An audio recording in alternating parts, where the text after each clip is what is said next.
Hello and welcome to Film Mixologist. Today I've got this package. Comes from a customer.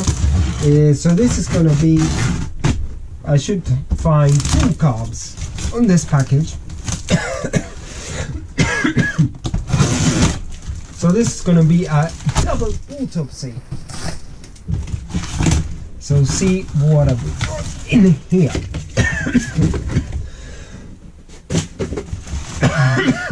One rebuild kit. So it's handy to have one of those. Crumbs. Interesting. So this is a Tupperware. I always like Tupperwares, but this one has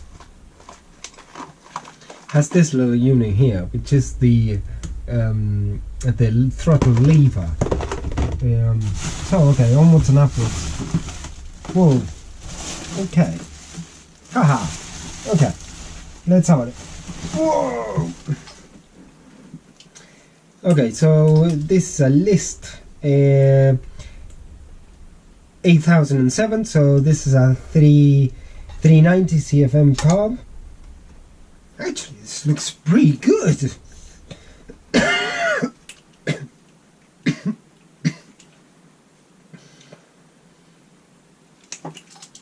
Yeah, manual choke 390. So far so good.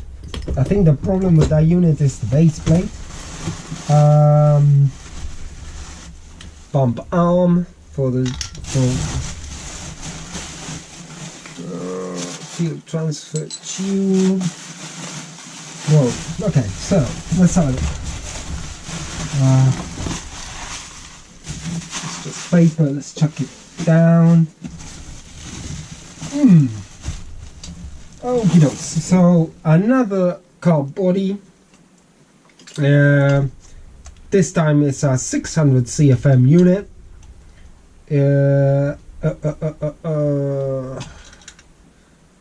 As you can see, it needs a bit of attention, but that's okay. And I've got an electric choke, which let's test it. This might still work, actually. Might still work. So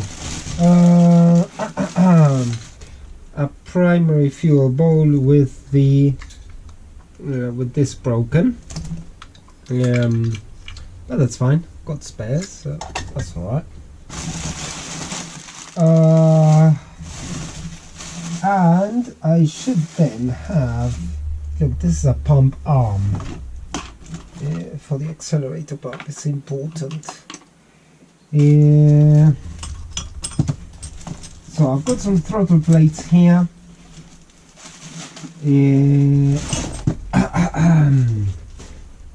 And this is the 390 base plate. Ooh. So obviously the the primary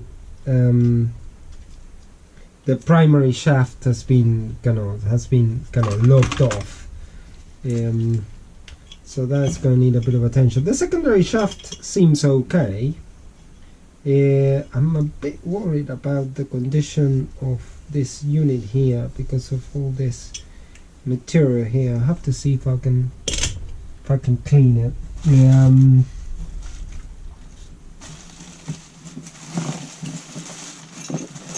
And here we got the 600 CFM base plate.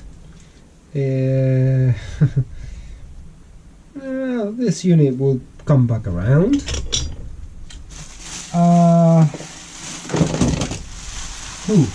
Okay, so, and in the rest of the box we've got a secondary throttle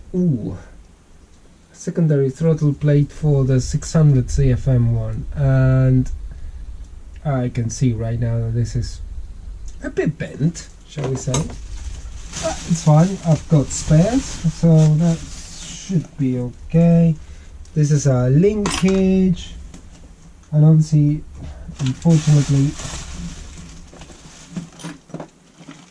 some of the things in the box unfortunately got broken, so I've got this this little Tupperware here, this thing that has all broken bits. So what I'm gonna have to do is I'm gonna have to dig into this box and very carefully try and scoop up all the bits in here, because some of them might be kind of important to the rebuild process and some of them might not. So, okay, so let's dig into this 390 CFM unit here, which actually looks to be really good. I think probably somebody has kind of rebuilt this, because this looks pretty new. All the accelerator pump looks new, and a lot of things look pretty new in here. So this is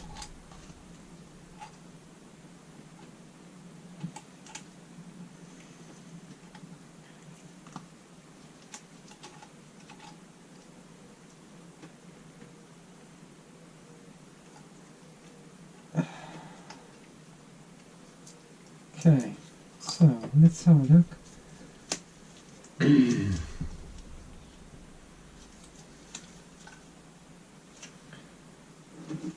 Let's take the persuader and let's give it some very gentle persuasion. There you go. Okay, so it's got the right jets, it's got everything. I think this unit is pretty much ready to go. Obviously, when I took it off, this came off, so it needs a circlip in there, and this might need adjustment because this is not right.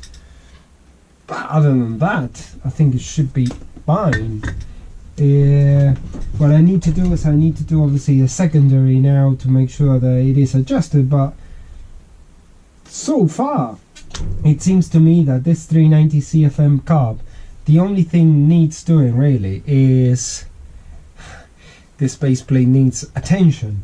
Now the one that is in a kind of less good condition, shall we say, is this 600 CFM carb. So let's try and have a look.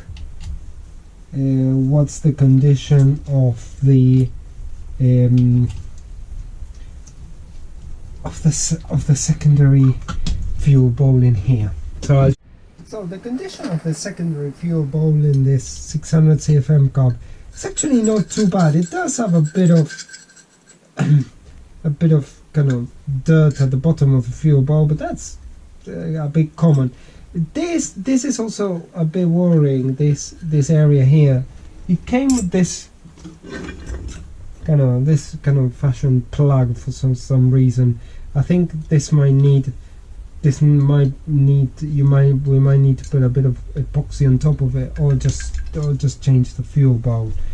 But other than that, this looks like a like a very rebuildable unit. The other thing that I checked is obviously I checked the jets, and the jets are the correct ones. So I think what this thing needs is obviously the work on the base plate and new shafts. But other than that, these units look very rebuildable. So I'll start kind of showing you as I go along how I go about this. I think this unit needed a little bit more persuasion than usual.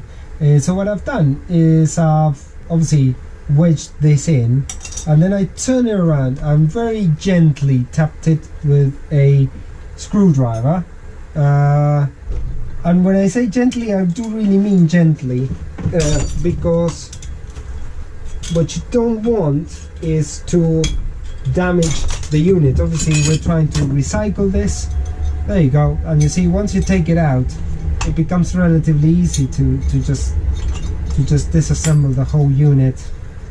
And the reason why I'm taking this off is because I want to get here.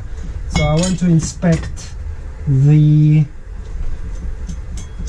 the squirter. Okay, no, it's fine.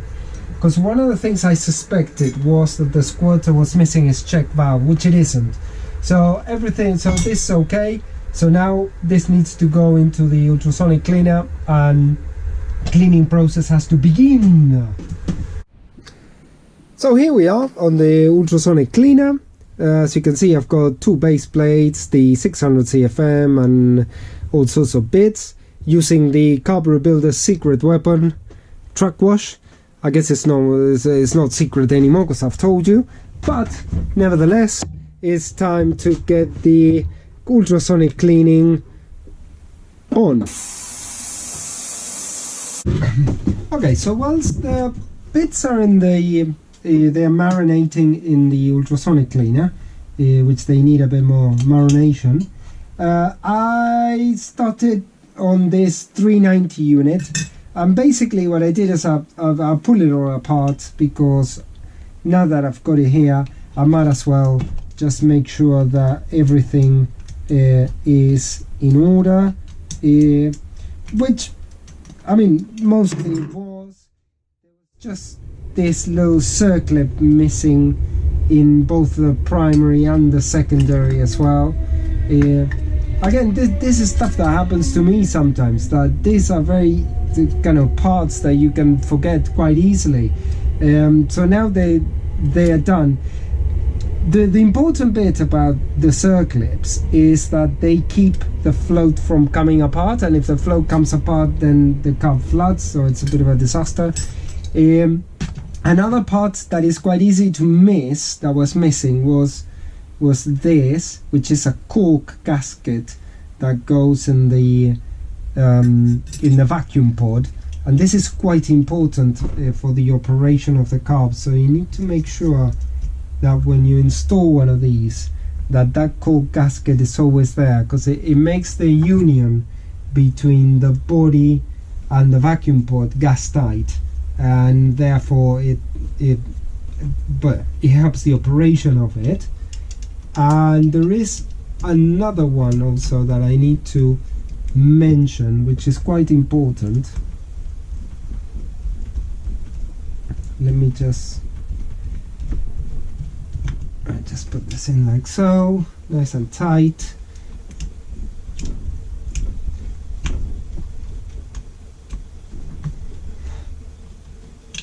Okay, so now I know that this is nice and tight. The other thing that it is quite important when you've got a manual choke situation like this is, in some of the kits you might get this little round piece here, kind of for lack of a better word. And basically what happens is that Holley has, if you look at this, I don't know if you can see it from here, but basically there is a hole in here. You can see this thing coming through, and this is so that the in carbs that are equipped with electronic choke, with electric choke or auto choke, whatever you want to call it, that's where they get a vacuum signal. So it is important that you get one of this round cardboard bits that generally they come in all the kits, and you just stick it there, because that again is going to seal that and prevent any vacuum leaks from there. Generally it's not that bad, but it's always helpful to put those in, so that you can make sure that you're not getting any leaks, and especially once the unit is inside the car, it becomes very complicated to start chasing vacuum leaks and that kind of stuff. That's not really nice, especially if the engine is hot and that kind of stuff. It becomes a less than pleasurable experience, shall we say. So now I know that this is in good order. The other thing that was missing from here as well, again, small parts but they do make a difference, is this thing here, this R pin. So in the rod for the choke, you always have to install this R pin. Some people call it something differently. Let's see, it's getting a bit. There we go. And like so. There we go. There we go. That's the R pin. So this is fine. So now what I need to do is I need to put the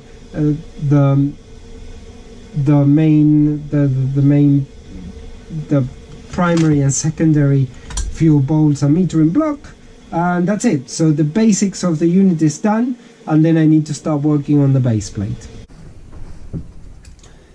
So for the first time in years, we've got positive base platage on this unit, and probably, I don't know, decades, who knows, but now I'll show you kind of a bit closer up what I mean.